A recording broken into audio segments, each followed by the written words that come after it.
Hard thing to accept, but in our lives, we are getting out of our life right now exactly what we believe we're worthy of, exactly what we think we deserve.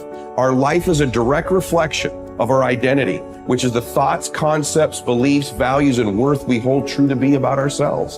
And so as hard as it is to accept, we're getting out of life right now what we believe we're worth. Your growth is the only limit to your happiness. If you're not happy, you're not growing in some area. And usually it's a place where you're blaming, you're pointing the finger, but you can't control that. You can't make it not happen.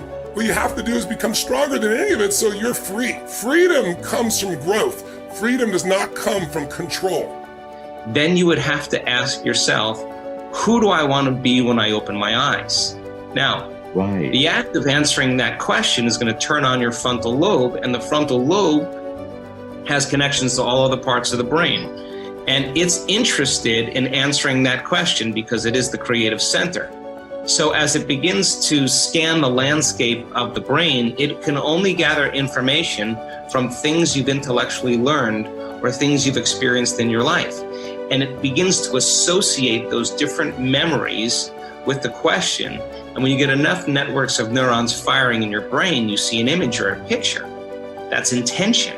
And then as you begin to live and rehearse who you're going to be, you begin to do that exact same thing. You begin to install neurological hardware in your brain. Repeat it, it becomes a software program, and you begin to behave that way. Now the brain is primed. It's no longer a record of the past. It's a map to the future. Now the person can feel the emotions of their future. You're going to see a person move into a different state of being, and they are going to have all kinds of biological changes. Your perception of your world is what controls your genes. And if you're not feeling well, the issue is you don't have to change your biology, you just have to change your perception. And this will then give you your power back. And this is what we have to recognize. We're not victims of biology, we are masters of our biology. Everything that is required depends on you. Having the mindset that regardless of anything that is around you, that is surrounding you, that is trying to drag you down, you must have the mindset. You must be strong. You must be resilient. You must be driven. And you must be able to take whatever's coming at you. What goes out is what comes back. That all, as you sow, so shall you reap. I mean, it's in every great institution that there is in the world, whether it's a religion or a philosophy or whatever. What you put out is what comes back. Whatever you plant is what you're going to get back.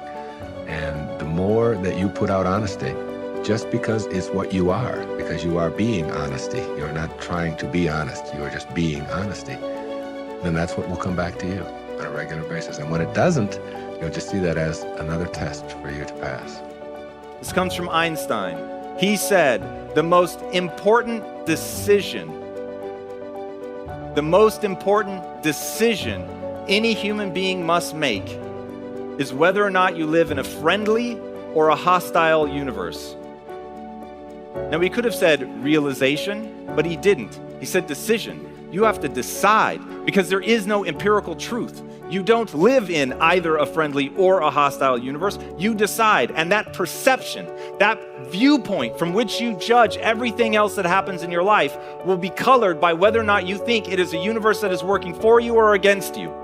And it's a choice. But most people think of their viewpoint as being patently real, as being just objective and true. And so they never stop to question the fact that they actually decided that at some point, either because their parents acted in accordance with that it was either hostile or friendly, and they just absorbed that, or their friends or the people that they work with or whatever. But somewhere along the line, they came to believe that they live in either a friendly or a hostile universe. But you could change right now. Right now, you could make a different decision. And if you believe that the world is working against you right now, you could choose to believe that it's actually working for you. And in making a fundamentally new and different assumption, it empowers you to move forward. And this is something that I will repeat in this talk. The reason that matters is human beings do not invest energy in things that they don't think will yield a result. When you set goals, when you have an intention on something that you want to change about your life, your brain helps you. What it does is it opens up a checklist, and then your brain goes to work trying to remind you of that intention that you set. And it's really important to develop the skill, and I say that word purposefully, the skill of knowing how to hear that inner wisdom and that intention kicking in and leaning into it quickly. So for me, my brain saying, that's it, right there, move as fast as a rocket, Mel. I wanted to change my life. And I think most people that are miserable or that are really like dying to be great and dying to have more, we want to change. We want to live a better life. We want to create more for our families. We want to be happier. The desire is there.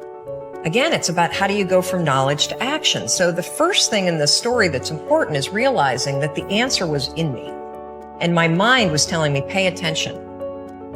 Could have also been the bourbon. I had a couple of Manhattans that night. But anyway, the next morning, the alarm goes off, and I pretended NASA was there. It's the stupidest story. I literally went 5, 4, 3, 2, 1. I counted out loud, and then I stood up. And I'll never forget standing there in my bedroom. It was dark. It was cold. It was winter in Boston.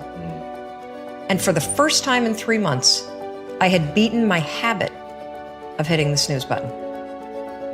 I couldn't believe it. And I thought, wait a minute. Counting backwards? That is the dumbest thing I've ever heard in my entire life. Well, the next morning I used it again and it worked. The next morning I used it again and it worked. The next morning I used it again and it worked.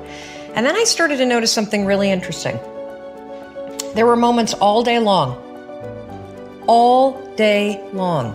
just like that 5-second moment in bed, where I knew, knowledge, what I should do.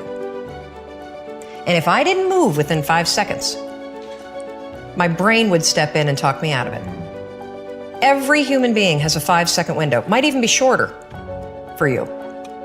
You have about a 5-second window in which you can move from idea to action before your brain kicks into full gear and sabotages any change in behavior. Because remember, your brain is wired to stop you from doing things that are uncomfortable or uncertain or scary. It's your job to learn how to move from those ideas that could change everything into acting on. Take action. When you start to walk, talk, dress, and behave like the top people, you soon begin to feel like the top people. You will treat other people like the top people do. You will work the way the top people work. You will start to get the results that the top people get. In no time at all, you will be one of the top people yourself. It may be trite to say, fake it until you make it, but there is a lot of truth to it. Your main job in life is to create the mental equivalent within yourself of what you want to realize and enjoy in your outer world. Your focus must be on creating the beliefs within yourself that are consistent with the great success you want to be in your outer world. You achieve this by challenging your self-limiting beliefs, rejecting them, and then acting as if they did not exist. You reinforce the development of new life-enhancing beliefs by increasing your knowledge and skills in your field to the point where you feel equal to any demand or challenge. You accelerate the development of new positive beliefs by setting bigger and more exciting goals in every area. Finally, you act continually as if you were already the person that you desire to be. Your aim is to reprogram your subconscious mind for success by creating the mental equivalent in everything you do or say. Make a decision this very day to challenge and reject any self-limiting beliefs that you might have that could be holding you back. Look into yourself and question the areas of your life where you have doubts about your abilities or talent. You might ask your friends and family members if they see any negative beliefs that you might have. Often, they will be aware of negative self-limiting beliefs you have that you are not aware of yourself. In every case, once you have identified these negative beliefs, ask yourself, what if the opposite were true? What if you had the ability to be extraordinarily successful in an area where you currently doubt yourself? What if you had been programmed from infancy with genius ability in a particular area? For example, What if you had within you right now the ability to earn and keep all the money you could ever want throughout your life? What if you had a golden touch with regard to money? If you absolutely believed these things to be true, what would you do differently from what you are doing today? Your beliefs are always manifested in your words and actions. Make sure that everything you say and do from now on is consistent with the beliefs that you want to have, and the person that you want to have, and the person that you want to become. In time, you will replace more and more of your self-limiting beliefs with life, enhancing beliefs. Over time, you will completely reprogram yourself for success. When this occurs, the transformation that takes place in your outer life will amaze you and all the people around you.